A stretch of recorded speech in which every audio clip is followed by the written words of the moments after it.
Hello, everyone. So today I want to talk about developing an experimental culture, and I am the Tesla product manager. But more specifically, my name is Wyatt Thompson. I currently work at Tesla, and a little bit outside of what I do day to day. I am a UCLA graduate, class of 2016. I studied sociology and entrepreneurship. After I graduated, me and a couple friends got a chance to start a premier male romper company called RomperJack. We had a great viral summer. We're still in business. We actually have multiple product lines now: backpacks, fanny packs, overalls, shorts, shirts, and all sorts of men's apparel items. We also launched a female version of the brand called Romper Jill, but we're known mostly for our main brand, RomperJack. On top of that, I've also done 3 years of product management over at Dollar Shave Club. I worked on the iOS, the Android apps, led some internal tools initiatives, and I'm also the founder of Reddit's product management book club. We started off on Reddit. We actually have a Slack group that has a couple hundred members now, and we'll invite authors to come discuss different product management concepts and their books. We actually had the CEO of Product School stop by, and Carlos had a great talk talking about the book that he wrote. And on top of that, I like long walks on the beach. I actually live in Venice, California. This is the pier that I walk by almost every morning. It's a beautiful area. I'm going to have to move up to Fremont with Tesla soon, but it's kind of the benefits of working remote right now. Get to hang out a little bit longer. So, on top of everything I just said, I'm also a big Lord of the Rings fan. And while Gandalf may not be a product manager, he's kind of the symbol of being very wise. He had a lot of great quotes throughout the saga. So I wanted to kind of illustrate him with some of the concepts that I want to use to lay the groundwork here. So, setting the stage, one, culture starts at the top. Like, we may not all be directors or CEOs, but they're going to have a bigger influence on a company culture more than like an intern's going to do. But it's important for us to remember that as product managers, we're also leaders. We can influence culture at kind of a micro level. So if you think about this, like a mobile team is going to have a different culture compared to a back-end team, or even like technology team versus marketing, and so on and so forth. So looking at that from like a sociological perspective, we can influence our own culture from the bottom up. And it's important for us to remember it's important for us to focus on what we can and cannot control when developing an experimental culture.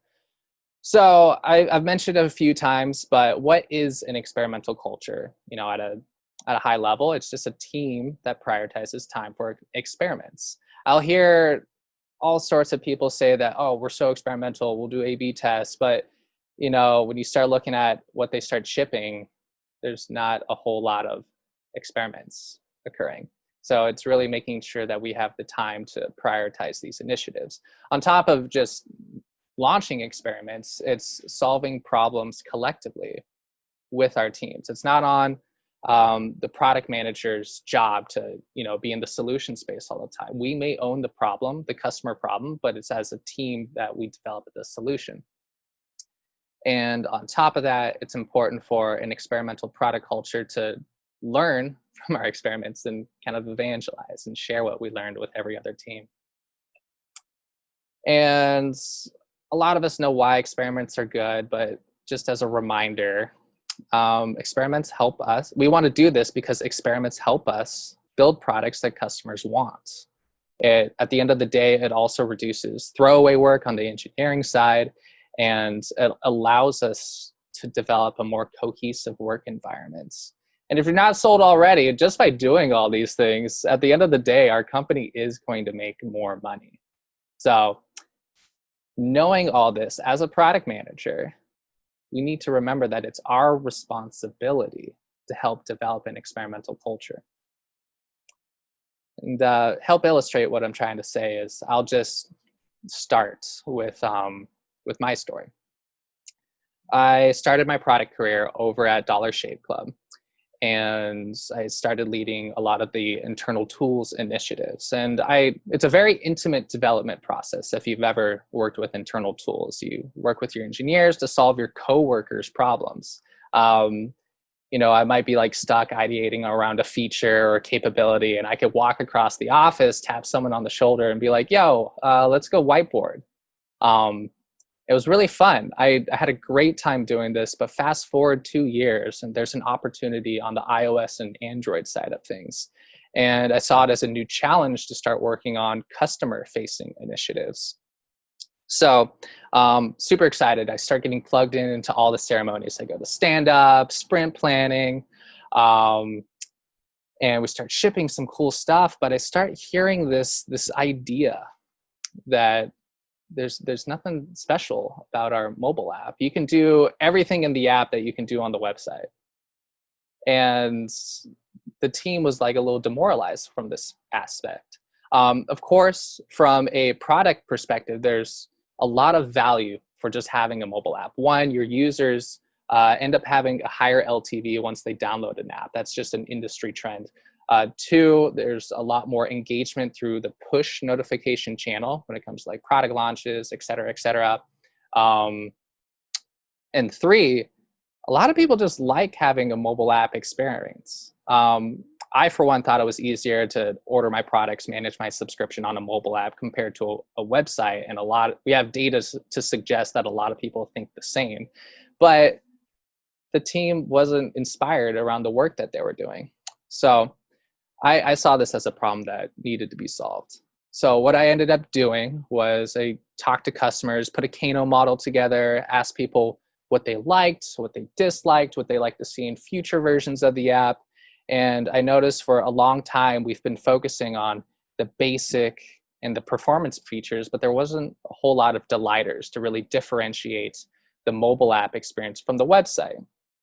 And as I dug deeper, I saw that there was one specific cohort that was interested in voice capabilities. So voice is a very interesting just field to work with. If you look at it from a macro level, voice, the number one voice applications that people interact with are subscription-based. Like if you work with Google Home, Alexa, people work with Spotify or Amazon Prime. These are all subscription-related products. And then the number one type of product that people buy through voice are products that someone's already familiar with along in the category of household goods. So Dollar Shave Club being a subscription company for men's grooming products, it kind of made sense for us to start looking into this from a strategic aspect. We also identified that there was a cohort that was interested in using this. And when I brought this to the team saying like, hey, I think there's a real opportunity here, and we can finally make the mobile app like experience just really differentiated. It's essentially what I'm trying to say is I brought this vision to the team, and the team rallied around this idea. So it's important for us to recognize that a strong product vision will bring a team together. And on top of just getting my mobile apps teams excited, I took this vision to leadership. We said, hey, we want to prioritize Siri. We can't really attach any revenue to this project because we're not even sure how to build it yet, but we want to start working on it. And they were bought into this idea, saying like, yeah, let's differentiate the app. Let's give people a reason to download in the first place. Let's do something new and exciting. So that vision brought not just my team together, but our whole company, our roadmap. So we had data to suggest that people were interested in using this feature. We had revenue kind of attached to it. We had goals and KPIs. Now the hard part was figuring out how to build it. Because in a normal development cycle, a product manager will put together their requirements. They'll hand it off to design. They'll make some pretty images. They'll hand that over to engineering, and they'll build it. But no one knew how to do this with just a voice experience. So what ended up happening was we just had these breakout rooms We're all on these whiteboards. We're having these fierce, passionate debates and conversations on what the right user experience should be.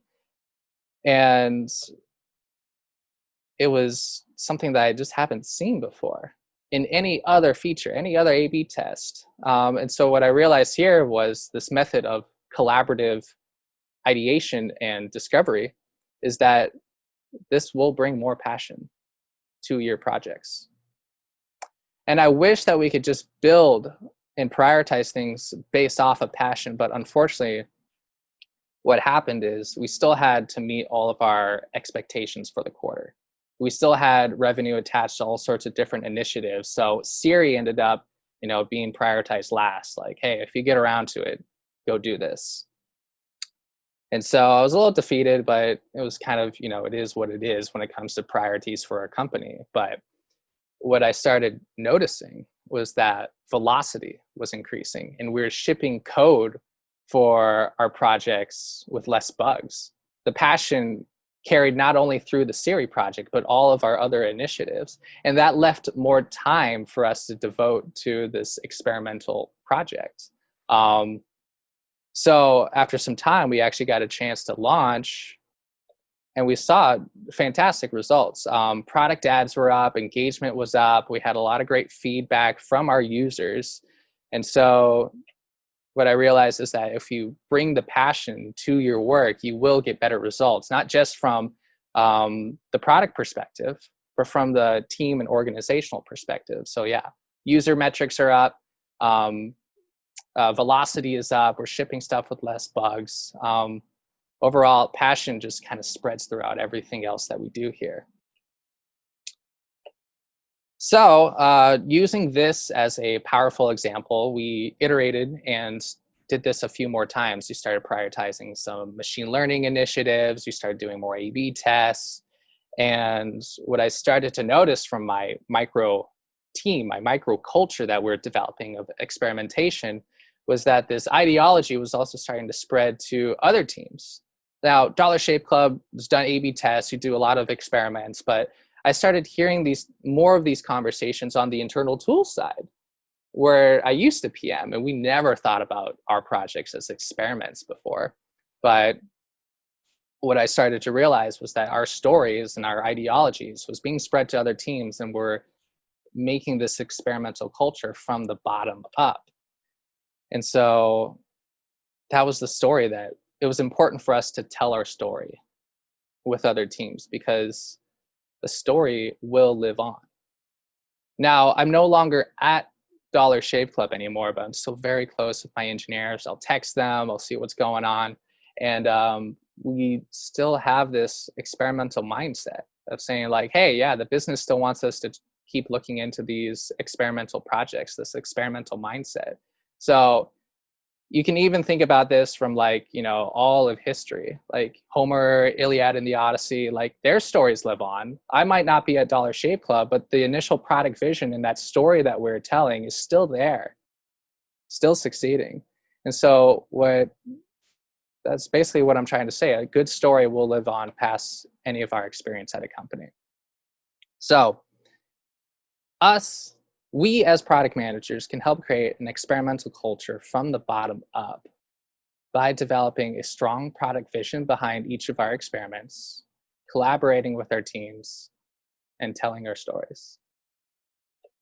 Thank you. I hope you enjoyed my quick but hopefully exciting story about how to develop an experimental culture from the bottom up. Feel free to reach out to me at any time. This is my email address. You can find me on LinkedIn. Ask me about my book club. We'll get you in there, and we can keep talking about product concepts. Thank you again for having me.